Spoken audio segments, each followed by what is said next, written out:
बढ़ेंगे आगे खबर ग्वालियर से, जहां डबरा में इमरती देवी सुरेश राजे फिर से आमने सामने हुए। विधायक सुरेश राजे ने इमरती देवी को अब चुनौती दी है और कहा है कि मैं चाहता हूं कि डबरा से फिर चुनाव लड़े इमरती देवी। साथ ही साथ ये भी कहा कि मैं और बड़े अंतर से इमरती देवी को हराऊंगा।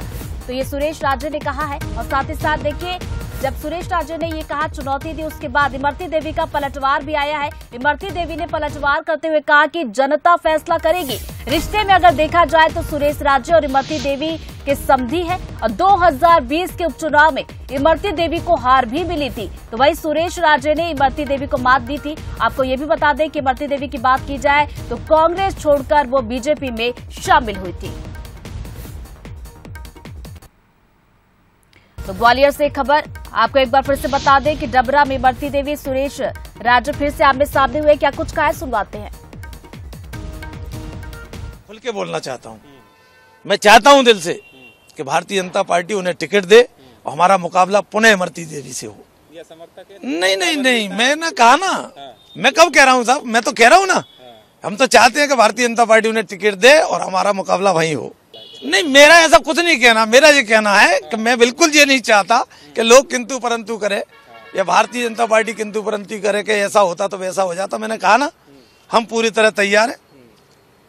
मैं फिर कह रहा हूं, हम चाहते हैं कि इमरती देवी हमारे सामने चुनावी मुकाबले में हो। वो जनता के हाथ में है, इमरती देवी को सुरेश राजे के हाथ में थोड़ी है। बोल रहे हैं कि अब की उससे भी ज्यादा मतों से जीतेंगे। हाँ, जीत ले। वो जनता के हाथ में है, इमरती देवी को सुरेश राजे के हाथ में थोड़ी है। बोल रहे हैं कि अब की उससे भी ज्यादा मतों से जीतेंगे। हाँ, जीत ले।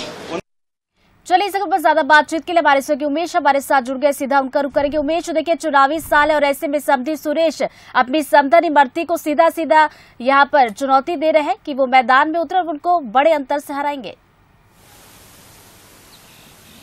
देखिए, बिल्कुल ऋतु, मैं आपको जिस तरह से बता दूं, ये जो ग्वालियर विधानसभा की जो 6 सीटें हैं उनमें डबरा जो सीट है बहुचर्चित सीट है। क्योंकि इमरती देवी कई बार यहाँ से कांग्रेस में जब रही थी, वो विधायक रही थी और उसके बाद 2018 में जब कांग्रेस से विधायक बनी थी और उसके बाद 15 महीने की जो कांग्रेस सरकार है उसको गिराकर बीजेपी में शामिल हो गई थी। सिंधिया समर्थक ये मंत्री है। कई बार इस तरह के बयानों को लेकर अभी हमेशा सुर्खियों में रहती है। भले ही वो चुनाव में हार गई, लेकिन अभी उनके पास जो अध्यक्ष पद है, लघु उद्योग का जो अध्यक्ष पद है वो भी है और लगातार ये हर बात को लेकर हर चर्चा में लगातार सुर्खियों में रहती है। और अब जो इनके जो समधी हैं सुरेश राजे, उन्होंने इनको चैलेंज दिया है कि 2023 का जो विधानसभा चुनाव है उसमें इमरती देवी को बीजेपी टिकट दे और एक बार फिर हम दोनों ही आमने सामने हों। और इस बार उन्होंने ये भी चैलेंज किया है कि जनता का मन है, आमने सामने तो होंगे ही, लेकिन जो पिछली बार जो मतों से हारे थे उससे ज्यादा इस बार जनता इमरती देवी को हराएगी। तो कहीं ना कहीं एक बार चैलेंज फिर से दिया है। चुनाव आने से पहले जो लगातार जो बयानबाजी है एक बार फिर डबरा में देखने को मिली।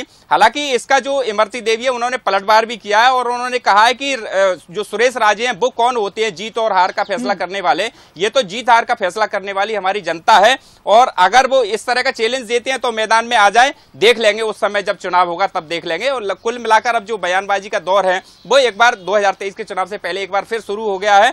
और मैं आपको बता दूं, जिस तरह से जो कांग्रेस के जो विधायक हैं उनका साफ तौर पर कहना है कि जो उन्होंने इस बार जो विकास कार्य किए हैं, चूंकि उनको उपचुनाव में समय कम मिला है और वो ये चाहते हैं कि जो आम चुनाव 2023 का हो उसमें इमरती देवी उनके आमने सामने हो और जनता एक बार फिर उनको हार का सामना कराएगी और जो पहले मत थे उससे ज्यादा मतों से जिताकर एक बार फिर कांग्रेस का विधायक आ रहा है और कांग्रेस की सरकार बन रही है। तो कुल मिलाकर 2023 से पहले जो बयानबाजी का दौर है वो एक बार फिर देखने को मिल रहा है। ऋतु, बिल्कुल चुनावी साल है, बयानों की बौछार तो देखने को मिलती है। चुनौती यहाँ पर दी देखने वाली बात होगी। अगर टिकट मिलती है तो क्या कुछ तस्वीर सामने आती है, कौन किसको हराता है। बहुत बहुत शुक्रिया उमेश।